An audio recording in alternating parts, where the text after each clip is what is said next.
Hello, everybody. This is Joseph P. Farrell. It is February 9th, Thursday, February 9th, 2012, the year of the apocalypse. So far, so far, the apocalypse hasn't happened. But anyway, I want to start out with a brief announcement, if I can get my cigarette lit, and then I have a bit of a comment on something that came across my email about Ron Paul, or rather about the leadership of the Republican Party. But first, the announcement. Um, I just signed and dropped into the mail a contract for a book that will be with Farrell House Publishers. This will be a sequel to Babylon's Banksters. In fact, this is a book I've been working on rather hard for about the last year and 4 months. This is a difficult book. Difficulty has been largely because of the nature of the material that I've got to cover and the fact that it required a lot of assembly of research materials, a lot of it very expensive. I do want to thank the people once again that made special donations to get a hold of some of this material, because it has proven to be invaluable. But it's difficult. This book is a difficult book to write. It will be a sequel to Babylon's Banksters. I had intended when I wrote Babylon's Banksters to have at least 2, possibly 3 sequels in that series to kind of follow up on the finance and physics story that I started to outline in Babylon's Banksters. This book will be a very technical book. It will tie together a lot of themes from the Philosopher's Stone, from Grid of the Gods, even from Yahweh, the Two-Faced God, that my co-author Dr. Scott DeHart and I wrote. And we are incidentally planning more ebooks. Our difficulty right now is scheduling. He's under a lot of pressure from work, and so it's difficult for us to schedule time here for us to write. But we are planning more ebooks. Anyway, I'm linking an article to the website version of this news views from the Nefarium because, surprise, surprise, here we go. Nevada vote fraud official. Okay, and this is about some apparent voter fraud that has now been alleged to have occurred in the recent Nevada caucus.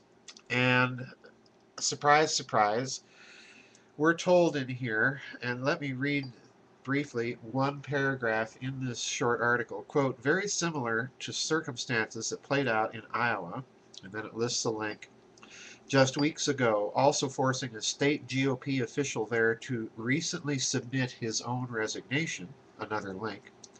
Precincts across the state of Nevada are now coming up with mismatching numbers, missing votes, and ultimately and permanently unverifiable results, rendering the entire United States 2012 election process a total failure and, so far, unrecoverable.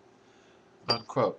Now, this follows up a story that the recent resignation of the chairman of the Republican Party in Nevada, Amy Tarkanian, was forced to resign because of all of the complaints about fraud in the election. Now, the target of this fraud apparently is, of course, Congressman Ron Paul. And it's very apparent why he would be the subject or target of this voter fraud. Number one, he's got a very solid core of backers. Number two, his message is in fact expanding. And his message, you'll recall, basically has 2 components. Number one, we don't need this American empire meddling into everybody's business overseas. And with that, he's the unique candidate. He's the only candidate amongst the Republicans, or for that matter, the dummy crooks, who's talking about this one foreign policy issue and presenting, whether one agrees with it or not, presenting a viable alternative to this empire war on terrorism policy.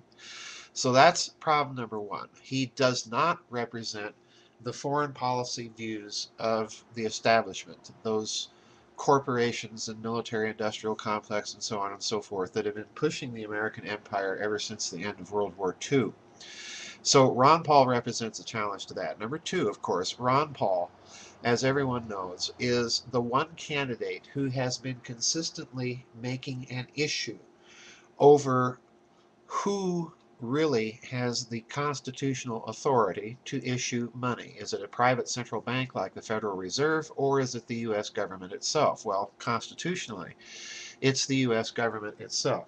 Now, I happen to be one of those people that disagrees with Ron Paul that it's necessary to have a bullion-backed currency. Bullion is a commodity just like any other and can be manipulated by the powers that be, the financial powers that be. But there are strong and cogent arguments on both sides of that debate. But at least Ron Paul is giving us the debate issue. He has consistently made this an issue in his presidential campaigns, and more people are listening, especially since the bailouts that began in 2008, bailing out Wall Street and the Federal Reserve and its role in that whole affair. So his message is actually gaining traction. That's what the party establishment in the Republican Party does not want to have happen. Above all, they cannot afford to have a candidate that presents a real ideological political alternative to the course that these two political, or so-called two political parties have put us on ever since the end of World War II. The only other candidate in recent history that really attempted to dismantle some of that power structure that was constructed as a response to the Cold War was, of course, John F. Kennedy, and we know what happened to him. So it's interesting that this is happening to Ron Paul. It's another indicator, folks, like I said in my book, LBJ and the Conspiracy to Kill Kennedy, it's another indicator that we're living in a banana republic with nukes. We are living in a country whose elections are consistently fraudulent. Just look at the career of Lyndon Johnson if you want to see a career that's based on voter fraud and election fraud. And of course, the 1960 presidential election that put President Kennedy into office had considerable allegations of voting fraud in that election. It's nothing new. It's just that now, with the internet, we're being made more aware of it, that in fact our political system is extraordinarily corrupt. It does not really reflect anymore the the public good or the wishes or representations of the American people, and Ron Paul is a sign of that. So I'm going to post this article on the website version of this news and views from the Nefarium because I have some blogs also coming up dealing with other issues relating to voter fraud. Anyway, I've already rambled far too long, and I want to wish everybody a good weekend. For some people, it'll be a long weekend, and I want to thank everybody once again for your donations, for your prayers. I haven't been in the best of health. For your donations and memberships on the website. They do help immensely. Daniel and I will be planning another series of long interviews of questions and so on and so forth. If you have questions that you want me to address in the members area in some of those interviews, please don't hesitate to email me, and we'll see everybody on the flip side. God bless everybody.